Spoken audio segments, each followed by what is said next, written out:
Bildiyiniz kimi uşaqlar, ən mürəkkəb ritmlər çırpmalardan ibarətdir, foşqalardan ibarətdir. Sən əgər bunu bacara bilirsənsə, yetərincə, demirəm ustad səviyyə, yəni öz maksimalını deyirəm sənə, nəyisə əldə edə biləcəksən.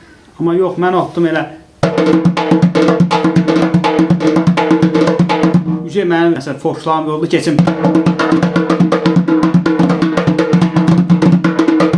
Xeyr, bunu sən məcbur eləməlisən. Sən öz qolunu özün məcbur eləməlisən o foşlağa. Başa düşdün, hər şey səndən asılı. Heç vaxt demə ki, yox, mənim istedadım, mənim gücüm bura. Xeyr, güclə əlaqədar deyil, məşqlə əlaqədardır. Texnika ilə əlaqədardır. Sistem var. Sistem nə sistemdir, qardaş? Quruluş necə olmalıdır barmaqlarda?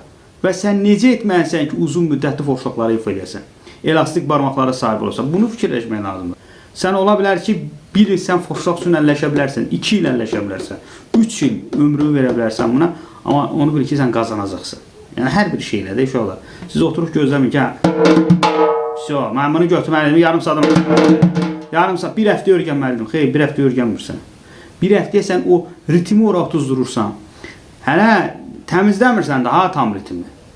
Hələ sana bir il, 2 il lazımdır ki, sən onu tam profesional şəkildə üzə çıxardasan.